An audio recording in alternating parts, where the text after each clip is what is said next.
오늘을 읽는 책, 문학평론가인 국민대학교 국문학과 정선태 교수와 함께합니다.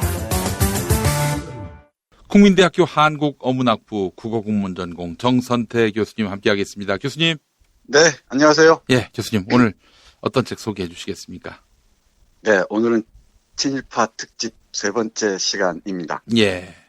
정운현의 친일파의 한국 현대사 소개해드리겠습니다. 예, 예. 이 정운현 선생은 오랫동안 이 친일파 연구에 힘을 쏟은 분인데요. 예, 예. 친일파 관련된 여러 권의 책들을 펴냈습니다. 예, 예. 그중에 한 권, 친일파의 한국 현대사는 이런 부제가 달려 있어요. 나라를 팔아먹고 독립운동가를 때려잡던 악질 매국노 44인의 이야기. 여기 보면은 빛나는 이름들이 참 많습니다.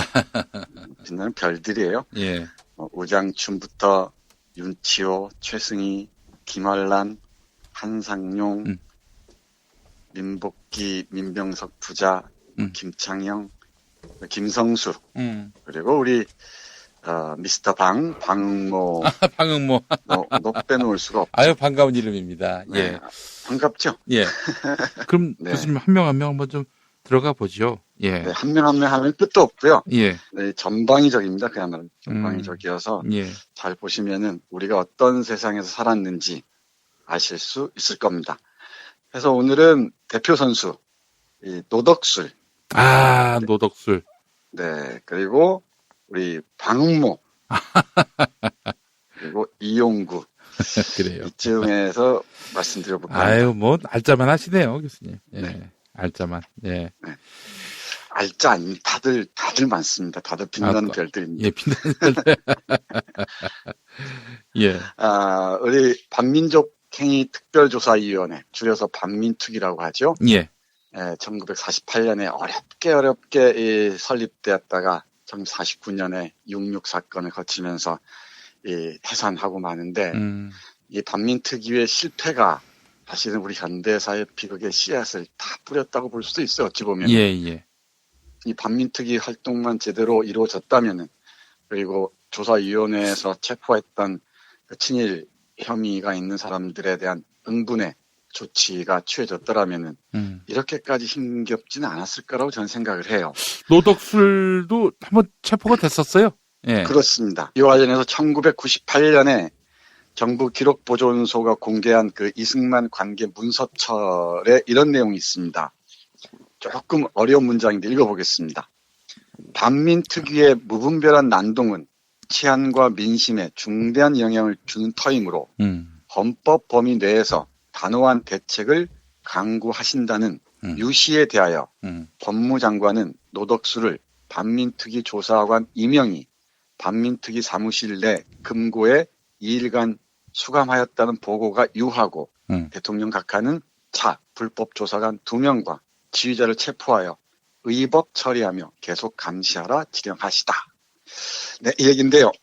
이때는 대통령이 무슨 말을 하면은 유시라 그랬습니다. 유시. 예. 예, 이 유자가 치규할 때 유자인데, 그러니까 거의 왕급이죠. 왕급이 내리는 얘기란 뜻입니다. 예. 반민특위에서 어렵게 노덕수를 체포합니다. 체포했더니 이승만이 유시를 내리셔서 이 반민특위 조사관 2명이 불법으로 노덕수를 체포해서 감금했다.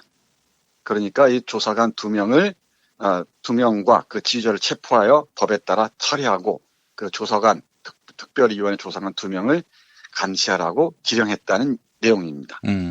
그러니까 이승만이 이 반민특위 활동에 대해서 대단한 불만을 갖고 있었고요. 반민특위를 와해하려는 아주 집요한 공작에 뒷배가 되어줬던 거죠. 그래서 이 노덕술이 체포되자 이승만이 대단히 그 불만을 품었다는 것을 이 기록을 통해서도 알 수가 있습니다. 예. 노덕술이 어떤 인간입니까? 그야말로 상상을 초월하는 그 야만적인 고문 형태로 경찰관. 네, 고문을 행하고 정말 그 이루 표현할 수가 없습니다. 예컨대 김원봉의 얘기가 이 책에 소개되어 있습니다. 예. 김원봉 좀 아실 텐데, 예. 김원봉이 해방 이후 그 파업을 배후 조종했다는 혐의로 체포가 됐어요. 온갖 고문을 다 가하면서 그 고문을 하더라도 고문은 해서는 안 되겠지만 고문하더라도 좀 금도가 있죠, 금도가. 네, 금도가 있죠. 예. 근데 그런 게 없습니다. 온갖 그 모욕을 다 가하면서 김원봉을 괴롭혔던 모양인데요. 한번 얘기 들어보겠습니다. 김원봉의 얘기 잠깐. 경찰서에 붙잡혀가 대표적인 악질 친일파 노덕술한테 뺨을 맞고 욕설을 들었다. 내가 조국 해방을 위해 중국에서 일본 놈들과 싸울 때도 이런 수모를 당하지 않았는데 해방된 조국에서 친일파 경찰 손에 수갑을 차고 모욕을 당했으니 의열단 활동을 같이 했던 유석현 집에 가서 꼬박 4일간 울었다. 이런 인간이었습니다. 그러니까 이 노덕술이 나중에 군인의 길로 나가서 육군 소령까지 되지 않습니까? 예. 노덕술의 손을 거친 사람들은 특히 독립운동가들이나 좌파에서 활동했던 사람들인데 그야말로 인간 이하의 모멸, 짐승 같은 대접을 받습니다. 그게 얼마나 서러웠으면은 자기 옛 동진의 집에 가서 유석현의 집에 가서 4일간을 울었다고 얘기하겠습니까? 네, 노덕술은 그 전으로 고소를 올라가면은 대표적인 친일 경찰이었어요. 그 연면이 지금도 이어오고 있죠. 27년 동안이나 그 사상 관련 사건의 그 사건을 담당하면서 전문적으로 독립운동가를 체포하고 고문한 역할을 맡던 자입니다. 그래서 당연히 일제로부터 일본 제국으로부터 훈장까지 받았죠. 그 굳은 일을 도맡아 해줬으니. 예. 네, 얼마나 아름다웠겠습니까? 얼마나 보기 좋았겠습니까? 얘기를 차분히 하려고 하는데 잘 안 되네요. 큰일 났네. 이럴 때 쓰라고 욕이 있는 거 아닙니까? 네. 김 PD가 부러울 때도 있어요. 예, 호흡이 가빠집니다. 예. 그래서 이 반민특위가 이 49년 2월 초부터 노덕술 체포대를 편성해서 이 수소만 끝에 체포를 합니다. 예. 체포를 해서 이 애첩 김화옥의 집에 있던 집에 들락거리던 걸 알고서 첩도 했어요? 네, 체포를 합니다. 뭐 어디 가겠습니까? 예. 근데 그 체포 당시 노덕술은 권총 6자로 하고 도피 자금을 자금한 채 34만 1,400원이 든 가방을 갖고 있었다고요. 이야, 만반의 준비를 했었네. 엄청나죠. 예. 그러니까 뒤에 단단히 백이 있었던 거죠. 근데 이 경찰 내부에서는 친일 경찰을 잡으라고 하는 반민특위에 조직적으로 저항하면서 친일 경찰을 지키라고 얘기를 해요. 그러니까 그 당시 수도 경찰청장이었던 장택상을 저격한 사건이 벌어지거든요. 예. 근데 그 체포된 그 박성근이라는 25살짜리 젊은이가 있었는데 그 젊은이가 고문 도중에 사망합니다. 고문사를 당했어요? 네. 오. 대자비가 있죠. 어디서 많이 본 일들이죠. 1987년에. 예. 네. 그렇습니다. 예. 그 일들이 이미 이때 있었습니다. 그런데 이 박성근이 조사 도중 도망쳤다고 사건을 발표를 해요. 그런데 그 조사 결과를 보니까 박성근이라는 젊은이가 고문치사로 밝혀졌고 그 배후에 노덕술과 최은하라는 두 사람이 있었다는 거예요. 그러니까 그 개벌은 남 못 주고 이 해방 이후에도 이런 고문의 최첨단에 서 있었던 것이죠. 예. 근데 이때 그 수도청장 장택상이라는 나쁜 새끼가 예. 노덕술 일파를 비호하고 그리고 얘를 감쌉니다. 얘긴즉슨 이래요. 친일파들은 늘 내세우는 것은 우리는 공산당을 때려잡았다. 그러니까 말만 하면 다 공산당이에요. 우리 도월 선생이 잘 얘기하듯 죽여놓고 걔는 빨갱이였다고 얘기하는 거죠. 그렇죠. 예. 네. 이런 식의 일들이 아무렇지도 않게 벌어집니다. 이게 바로 친일에서 반공으로 바로 돌아서는 그 모멘텀이 마련됐던 거죠. 예. 그 하나의 전범을 보여준 사례가 바로 노덕술이었습니다. 이 노덕술은 뭐 그 다음에도 이승만에게 정말 그 충성의 충성을 다하죠. 예. 그러다가 이승만이 노덕술 석방을 요청했지만 그 반민특위에서 묵살했거든요. 심지어 그 반민특위 사무실까지 이승만이 찾아갔다는 얘기가 있지 않습니까? 네, 그런 일도 있고요. 그 49년 6월 6일 요즘으로 말하면 현충일이죠. 예. 친일 경찰들이 반민특위를 습격해요. 이게 6.6 사건입니다. 예. 습격해서 그 이후 반민특위가 유야무야되고 결국은 해산하고 말죠. 예. 그 뒤에 이승만의 비호 아래 한민당 등등 친일 세력들이 모인 그 정당이죠. 얘들의 조직적인 그 저항 속에서 반민특위가 해산되면서 우리 예피극이 시작됩니다. 바로 그 사례들을 노덕술이 잘 보여주고 있죠. 요즘 검찰과 경찰 그 과거사 문제, 수사 문제가 언론에 많이 보도되고 있지 않습니까? 예. 그런 일들이 바로 제가 보기에는 반민특위의 실패 때문에 어떤 교훈도 얻지 못한 데 원인이 있다고 생각을 해요. 예. 만약에 그 친일 경찰, 이 노덕수를 비롯한 이런 자들과 친일 행적이 뚜렷한 그런 정치인들이나 이런 검찰들, 일제에 부역했던 법관들을 제대로 응징했다면은 지금도 제대로 평가하고 제대로 얘기만 한다면은 이런 일이 없을 텐데 예. 그런 얘기를 나오게 하질 못하죠. 음. 그러니까 그 후예들이 지금도 저렇게 발호하고 있는 겁니다. 저렇게 날치기고 있는 거죠. 그런 하나의 그 사례를 노덕술이 잘 보여주고 있지 않은가 싶습니다. 예. 예, 뭐 노덕술만 가지고도 하루 종일 얘기해도 모자랄 텐데 노덕술 평전을 쓴 사람은 없습니까, 교수님? 제가 알기에는 없어요. 아. 여기저기 얘기는 많이 있는데 이런 예. 사람들 평전도 나와야 한다고 저는 생각합니다. 박정희에 대한 평전들이 있듯이 정운현 선생도 실록 박정희라는 그 책을 썼거든요. 예. 예, 그런 것처럼 이런 사람들도 정확하게 살아온 이력을 밝혀서 우리가 봐야죠. 고전으로 삼아야죠. 얼마나 아름다운 인간형입니까? 예. 자신의 이해를 위해서는 모든 걸 바치는 훌륭한 분이죠. 음. 바로 이런 이들이 김창룡이라는 그 특무제장과 다 이렇게 연결돼서 한국 사회를 그렇게 질식의 상태로 몰아넣었던 겁니다. 노덕술 얘기를 더 하고 싶은데 빛나는 별들이 더 많습니다. 아, 그래서 오늘 어떻게 그 노덕술 특집으로 할 수 없어서 아쉽게도 네. 예. 네, 아깝습니다. 다음 기회에 또 하죠. 예. 우리 방응모를 얘기하지 않을 수가 없어요. 방응모. 이게 뭐가 네. 털모자죠? 이 이름에 털모자를 넣을 수 있을까요? 뭐 성이 털모라서 모윤숙 같은 사람은 있을 수 있어도 왜 털모자 아니에요. 아니에요?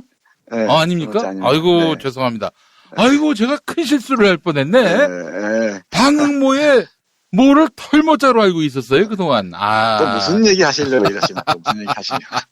아니 제가 털모자로 알았어요. 나 참 그 인상 무섭습니다. 털모라니 털모. 예. 털에 대한 모욕입니다. 네. 털 그렇게.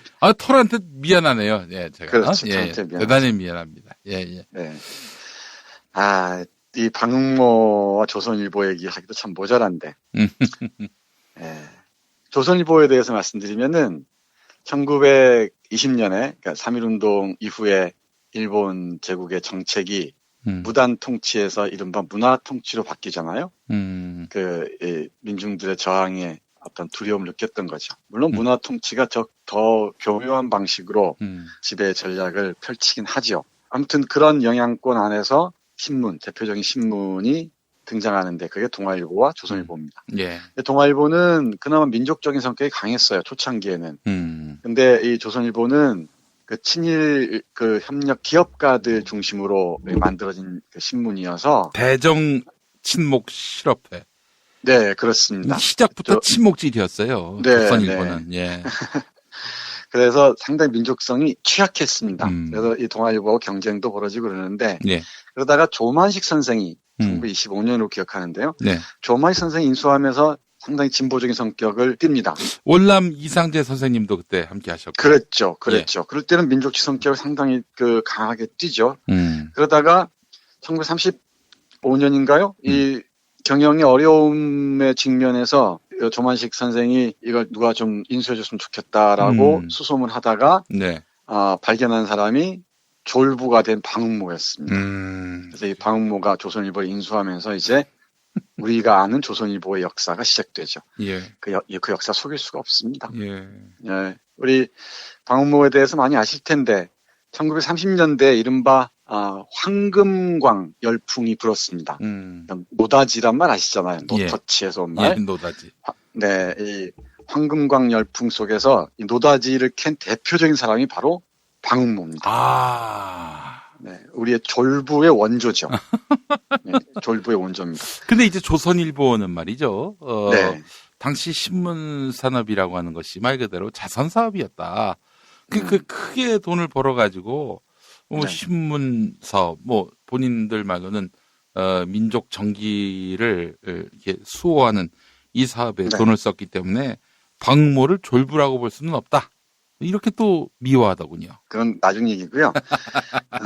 어렵게 살다가 30년대 이제 금광을 도급받아서 그러니까 큰 광산이 있는데 그냥 한 구역을 자기가 맡아서 금광 조사를 하고 캐는 거죠, 광산을.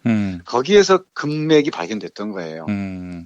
그러면서 일약벼락부자, 졸부가 되는 거죠. 그런데 이 사람이 식물을 인수한 것도 이른바 돈벌이용이었습니다. 무슨 뭐 조선일보 가면은 뭐 언론사 가면 그런 게 많이 있죠. 불편부당, 어느 쪽으로 기울지 않고 어떤 당파도 소속되지 않는다 이런 얘기가 있는데 이 박무가 33년에 조선일보를 인수한 직후에 쓴 글의 한 구절을 보면은 이렇게 나와 있어요. 신문 지면은 일시적으로 화려하게 꾸미지 않아도 좋으니 오직 오래오래 경영하도록 지구 방책을 세우는데 전력한다. 그러니까 오래오래 경영하도록 지구 방책, 우리 지구전 할 때 지구입니다. 오래오래 살아남도록 해야 된다. 그러니까 뭐 어떤 정의를 얘기하거나 신문사님들 얘기하듯이 올바른 지침을 마련하거나 이런 건 아니고 오래오래 경영하는 게 핵심이었어요. 예. 그러니까 온갖 권력의 부침이 있을 때마다 거기에 빌붙어서 살아왔던 거죠. 그리고 자신의 조선일보를 옹호하는 권력이면은 뭐 무슨 짓을 하더라도 다 했죠. 그러다가 조선일보의 비판적인 권력이거나 그러면은 정말 나쁜 짓, 온갖 폐악질을 다 했다는 것 지금 우리가 생생히 보고 있는 바와 같습니다. 예. 이랬던 박무는 우리가 일제 말기에만 친일을 한 걸로 알려져 있는데 그 이전에도 조선일보를 인수하고 나서 이런저런 뭐 사교를 하고 그런 과정을 보면은 그 이전에도 이미 30년대 초반 33년, 34년 이 무렵부터 일본군 사령관을 만나서 서로 이게 사교를 맺고요. 아름다운 사교였죠. 그리고 그때 이미 충일전쟁이 일어나기 전인데도 고사포까지 기부하고 이랬습니다. 그 기록에 남아 있습니다. 그러니까 예컨대 그 가와지마라는 조선군 사령관이 있었는데요. 서울에 주둔하는 경성에 주둔했던 그 사령관의 초대를 받고 저녁 대접을 받고 와서는 고맙다고 조선군 사령부 애국부에 고사기관총 구입비를 떡하니 헌납합니다. 미리 알아서 잘했던 거죠. 예. 훌륭합니다. 그리고 38년에는 총독부가 결성한 국민정신 총동원 조선연맹 발기인으로 참여해서 또 혁혁한 공을 세우고요. 전쟁 시에는 전국을 돌아다니면서 이 모든 사람들에게 전쟁을 환호하라고, 전쟁을 축복하라고 나서는 정말 빛나는 활동을 펼쳐 보입니다. 예를 들면 이렇게 말하는 거죠. 우리 총후 국민은, 우리 후방에 있는 국민은 더욱 노력하여 이 성전의 결과가 완수되기까지, 이때 성전이라면 성스러운 전쟁이란 말입니다. 예. 은인자중, 멸사봉공의 희생적 정신으로 나아가야 할 것라는 총독부를 대신해서 전쟁 협조를 격려합니다. 조선일보 이 당시 신문이나 조선일보 자매지인 조강이라는 잡지가 있거든요. 예.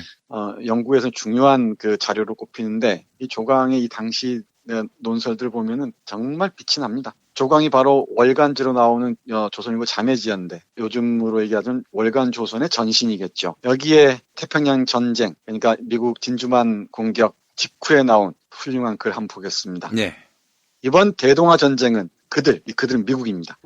그들에게서 동아를 이탈하여 공영권을 건설하고 세계의 평화를 도모하려는 것은 물론이지만 일편으로 보면 참아오던 원한 폭발이라고도 할 것이다. 참아오던 원한 폭발이다. 이렇게 하면서 미국을 원수라 얘기하고요. 일본은 평화의 사도라고 묘사합니다. 이랬던 자들이 어떻게 변신하는지 우리가 잘 알지 않습니까? 해방되자마자 자기 친일 이력을 지워준다는 이승만을 비호하는 이 미국에 탁 들러붙어서 미국의 정말 아름다운 딸랑이로 변신하지 않습니까? 예. 아름답죠? 예. 네. 네, 이렇게 살아왔습니다. 저들이 1등 신문이라고 얘기하는데 1등 신문을 구독한 우리가 어찌 1등이 될 가망이 있겠습니까? 정말 이 조선일보의 정체를 똑똑히 봐야 됩니다. 오래전부터 조선일보 얘기를 해왔습니다만은 조선일보는 모든 악의 씨앗이에요. 그 예전에 관훈 라이트 클럽에서 했던 얘기인데 조선일보하고 동아일보가 그때도 양아치였다. 뭐 그때 민족지였다. 네. 뭐 자기들은 그렇게 얘기하고 싶지만은 저널리즘이라는 근대적 언론 비평지가 있었어요. 네, 네. 거기 보니까 그 옛날 이야기가 다뤄져 있는데 김성수한테 조선일보가 경쟁사 발행인인데 가가지고 조선일보가 뭐 사옥을 지었던 모양이죠. 사옥 신축 낙성 축하 광고를 요구를 했습니다. 조선일보가 김성수한테. 김성수가 또 재력가니까 네. 이렇게 나름대로 이 광고를 좀 받으려고 했는데 김성수가 찾아온 네. 조선일보 관계자한테 그럼 뭐 한 10원 하지. 그랬더니 막 조선일보에서 이제 광고 따라온 사람이 기가 막힌 거예요. 아니 10원이라니 우리 두 신문에 그 관계가 있는데 그래서 한 50원은 내야 되는 거 아니냐 했더니 김성수가 이제 흥정을 하는 거예요. 10원? 10원은 무슨 10원? 20원? 뭐 한 30원까지는 가능해. 이 화가 나가지고 그냥 나왔다고 합니다. 이걸 놓고 조선일보가 이제 김성수의 뒤구린 거, 뭐 예를 들면 정원을 초과해서 학생을 이제 뽑았던 모양이죠. 이거 갖고 사설로 김성수 교장 사퇴하라. 이런 식으로 사설을 냈어요. 그랬더니 여기에 또 그 학교 교우회가 또 그러면서 조선일보가 김성수에게 광고를 강요했다면서 방응모 사장을 공갈 미수죄로 고발할 것을 결의했어요. 그러니까 조선일보가 이 교우회는 김성수의 병정이다. 홍위병이다. 뭐 이런 홍위병은 그때 뭐 쓸 말이 아니었고 하여튼 병정이다 이렇게 응수를 했어요. 이거 갖고 이제 두 회사가 이제 싸움이 붙었는데 그때 방응모가 조선일보 주필한테 썼던 말이 있어요. 김성수에게 공세의 필봉을 향하라. 공세의 필봉. 그래서 제가 아주 그냥 배꼽을 잡은 적이 있었는데, 네. 그때도 양아치들이었어요. 제가 봤을 때는 무슨 뭐 민족의 혼 이런 건 지랄이고 한마디로 그냥 그런 한 말이고 이들은 정말 생존만 관심이 있었고 자기들의 부가 커지는 거에만 몰두했던 것이 아니겠는가 이렇게 추정을 합니다. 예. 네. 아마 조선일보, 동아일보의 그 싸움의 과정을 그리면 어떤 무협지 못지않은 흥미진진한 드라마가 펼쳐질 겁니다. 예. 아이고 오늘 뭐 벌써 교수님 30분이 다 돼갑니다. 그래요? 예. 30분이 다 돼갑니까? 예. 우리 시간이 참 잘 가요. 예. 마지막에 짧게만 말씀드릴게요. 네. 제가 준비한 또 위대한 샛별이 있습니다. 예. 일진의 회장 이용구인데요. 이 제목이 동학군 지도자는 어떻게 매국노가 되었나인데 이용구는 정말 경상북도 상주 출신으로서 이 동학혁명에 맨 앞장섰던 사람 중에 한 사람입니다. 그런데 어찌어찌 하다가 손병희와 갈라서면서 이 송병준, 어제 말씀드렸죠? 송병준과 손을 잡고서는 일진회를 만들고 나라를 팔아먹는 데 앞장서죠.